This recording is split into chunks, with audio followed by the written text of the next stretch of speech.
Seguindo firme aqui na minha jornada para ensinar os meus inscritos a criarem sites cada vez mais criativos e fora da curva, nesse tutorial eu vou te ensinar a criar esse efeito nos seus botões do site usando o Elementor. Olha só, você vai colocar um mouse em cima e vai conseguir, fazer com que esse efeito de gradiente se expanda, cresça de forma circular. Olha só que interessante e olha o tanto que deixa o site muito mais criativo. Quer aprender a criar esse efeito aqui na íntegra e o melhor de tudo, quer baixar o código completo para instalar no seu projeto? Tempo verde.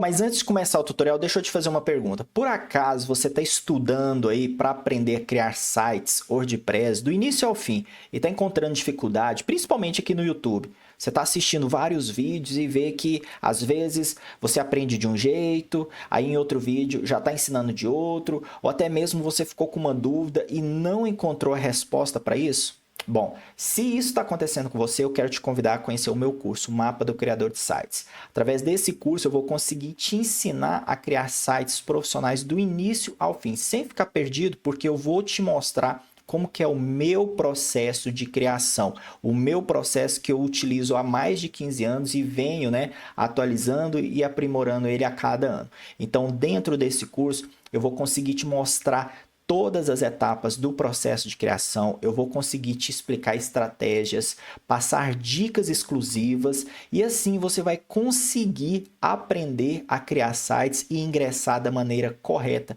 dentro desse mercado que está em expansão. Então, se você tem interesse de conhecer e aprender a criar sites WordPress usando o Elementor, aqui na descrição do vídeo tem um link para o meu curso e as vagas estão abertas com preço promocional. Não perca tempo, corre que eu estou te esperando lá do outro lado.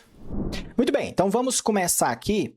Deixa eu te colocar a par da situação. Esse site aqui é um site onde a gente tem muitos efeitos de gradiente. Então, é interessante trabalhar essa questão porque faz parte da identidade visual do cliente. E eu vou te mostrar agora como que eu encontrei uma maneira de inserir esse gradiente de forma criativa e animada para não saturar dentro do projeto. Vamos lá.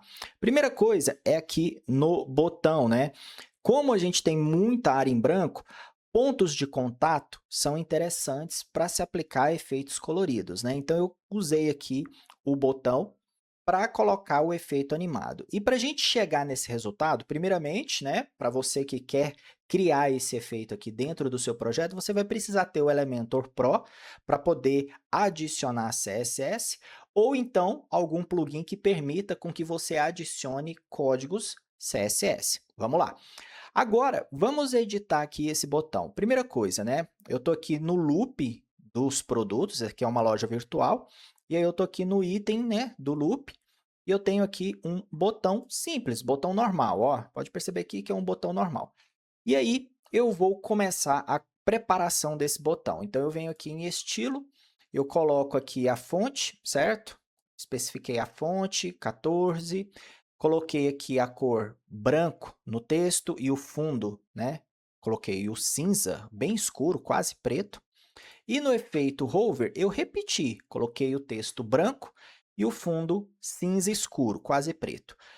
Até porque o fundo, o fundo no hover, ele não vai ter diferença não, porque vai ser sobrescrito pelo efeito animado do gradiente. Então, por isso que é importante colocar o mesmo fundo, a mesma cor, porque o efeito ele vai sobrescrever. Se eu mudar a cor aqui, na hora que o efeito entrar, ele vai detectar, a pessoa vai ver que tem um erro ali, não vai ficar legal. Então, por isso que é importante ter, tanto no estado normal quanto ao passar o mouse, a mesma cor de fundo. Primeiro ponto a se observar é esse. Bom, agora eu vou vir aqui na aba avançada, venho aqui em CSS personalizado e eu tenho todo o CSS já configurado. Então, vamos entender aqui, parte por parte, de como que a gente pode preparar. Lembrando que esse código aqui vai estar disponível gratuitamente, é só você seguir as instruções aqui na descrição do vídeo para poder baixá-lo. E aí, eu tenho aqui mais ou menos 40 linhas de código CSS. Eu vou comentando, cada uma aqui, para a gente poder ir entendendo como que faz. Bom, da linha 1 a linha número 5, eu tenho aqui somente uma preparação. Então, eu tenho aqui o selector e o selector A, o elemento button, ou seja, eu estou trabalhando aqui com o botão. Eu estou falando para ele ter, né, overflow hidden e position relative. Esse overflow aqui é porque o efeito de gradiente vai ficar dentro do botão. Então, ele não pode expandir e aparecer. Ele tem que ser contido dentro das limitações do botão. Primeiro ponto é esse. Bom, da linha 7 à linha 9, deixa eu descomentar aqui.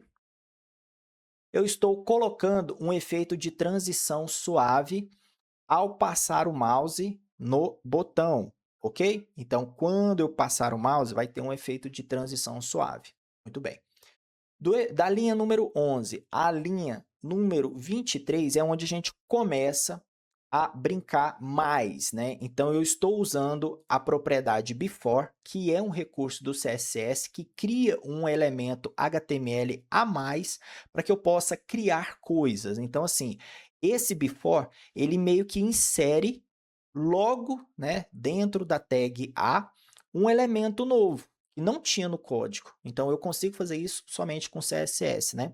E aí eu crio esse elemento e customizo ele. E esse elemento que eu vou criar é uma caixa com gradiente, certo? Para simular o efeito, né, do hover. Então, olha só, ele não aparece aqui porque eu só criei ele, só que ele está posicionado oculto aqui. Muito bem.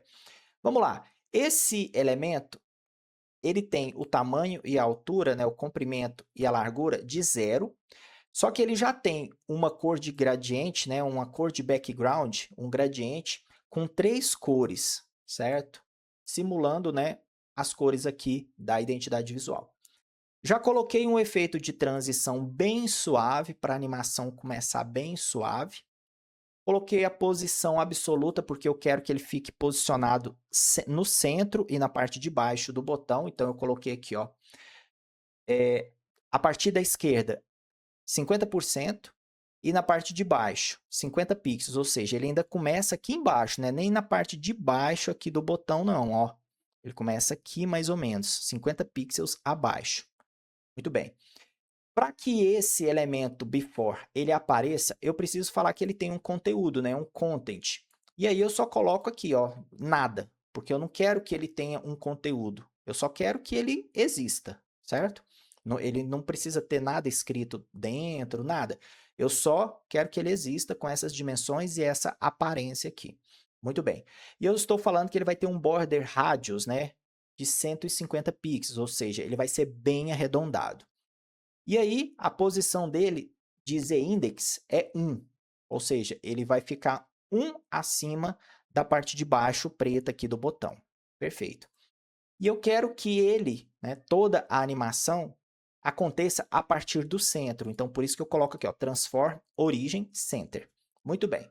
Seguindo adiante, na linha 25 à linha 35, vou descomentar aqui, é quando a brincadeira aparece. Ou seja, quando a pessoa colocar o mouse em cima do botão, que é a tag A, representada aqui pela tag A, o before ele vai ter um tamanho de 350 por 350, ou seja, ele já vai ficar quadrado. No seu estado normal, ele era 0. Quando passa o mouse em cima do botão, ele já fica com um tamanho quadrado, ou seja, ele aumentou. E com isso, eu coloquei uma transição aqui, ó, de 0.5, easy, né? Ou seja, ele vai ampliar bem suave. A posição dele continua absoluta, o content dele também. A posição do lado aqui, ó, left, agora eu já vou colocar uma propriedade que se chama calc, para calcular. Ele vai ter que começar, né, da esquerda para a direita, aos 50%, e vai ter que voltar 175 pixels para ficar centralizado. Por quê? Porque o tamanho dele é 350, então 175 é a metade dele, ou seja, ele vai ficar bem centralizado. A mesma coisa aqui no bottom, eu coloco um calc para calcular. Eu quero que ele fique posicionado a 50% do botão, mas que ele volte 175 pixels, para que ele fique centralizado certinho. O Z-index aqui é 1 também. E o transform origem é center também. Então, eu mantenho. Viu que quando eu coloquei todas essas configurações, olha o que aconteceu. Ele já começou a aparecer, né? Essa tag before, né? O before aqui e aqui, né? Quando eu coloco o mouse, ó, ele sai de 0 para 350 pixels de tamanho e arredondado. Então, ele já está funcionando, já está aparecendo. Só que ele está ficando por cima da palavra comprar e por cima do ícone de carrinho. E aí, o que eu faço? É aí que eu vou descomentar a linha 38 e 40. Por quê? Porque o botão, né, tem dentro dele uma tag spam com o nome comprar e o carrinho de compra, o ícone. E aí eu coloquei um Z-index 2, ou seja, ele é maior do que o Z-index do before, que é 1. Ou seja, a tag spam vai ficar acima e aí eu consigo deixar nítido aqui o botão, né, o nome comprar e o ícone do carrinho. Com isso, você consegue criar esse efeito. Então, recapitulando, na linha 1 à linha 5, eu só estou posicionando o botão, certo? E eu estou falando para ele que tudo que estiver dentro do botão, quando crescer, não é para aparecer, é para delimitar dentro das proporções do botão. Da linha número 7 à linha número 9, eu estou colocando um efeito de transição animada, certo? Para não ficar aquela coisa assim, aparece e some, aparece e some. Então, eu coloquei um efeito de transição quando a pessoa colocar o mouse por cima do botão. E aí, da linha 11 até a linha 23, eu estou colocando aqui uma tag a mais, que é o before. Estou criando ela com CSS e estou criando ela do zero. Todas as características dela, né? Eu estou criando aqui uma largura, uma altura, colocando uma cor de fundo, que é um gradiente. Eu estou falando que ele vai ter uma transição ao aparecer animada. Eu estou posicionando ela dentro do botão. Eu estou falando que essa tag before vai ser arredondada. Eu estou posicionando ela no sentido de camada, né? Coloquei um Z-index número 1 e eu estou transformando a origem dela, ou seja, a animação que vai acontecer a partir do centro. Muito bem. Na linha 25 à linha 35, eu estou falando que esse before, essa tag before, vai se comportar de outra maneira quando o mouse estiver em cima do botão. Ó, mouse hover. E aí, essa tag before não vai ter mais o tamanho de 0 e de 0, mas sim de 350 por 350 pixels. Vai ter uma animação suave, a posição continua absoluta, só que agora o left e o bottom, né, que é a posição a partir de onde ele está, vai ser calculada de uma maneira diferente para poder ficar centralizado. O Z-index continua 1, o transform origem, né, a partir de onde que a animação vai acontecer, continua setada a partir do centro. E aí, para que o nome comprar, a palavra comprar e o ícone de carrinho apareça, eu coloco aqui, ó, na linha 38 até a linha 40, o Z-index 2 para a tag spam. Se você não entendeu o que é essa tag spam, eu vou te mostrar. Eu vou abrir aqui, ó, o inspecionar. Olha só. A tag spam é essa aqui, ó. Essa aqui. E olha aqui o before. O before está aqui em cima. A tag spam está aqui. Então, eu estou falando que essa tag spam tem que ficar acima do before. Por isso que eu usei Z-index. Com isso, o efeito acontece por trás da palavra comprar e por trás do ícone de carrinho de compra. Mas me diz aí, gostou desse efeito? Quer tentar experimentar ele dentro dos seus projetos? Dentro aqui do vídeo, né, na descrição do vídeo, eu vou deixar aqui as orientações para você poder baixar esse código CSS na íntegra e implementar dentro do seu projeto, porque eu tenho certeza que com a sua criatividade você vai conseguir adaptar esse código e transformar o seu projeto. Bom, eu vou ficando por aqui e te espero no próximo vídeo. Tchau, tchau!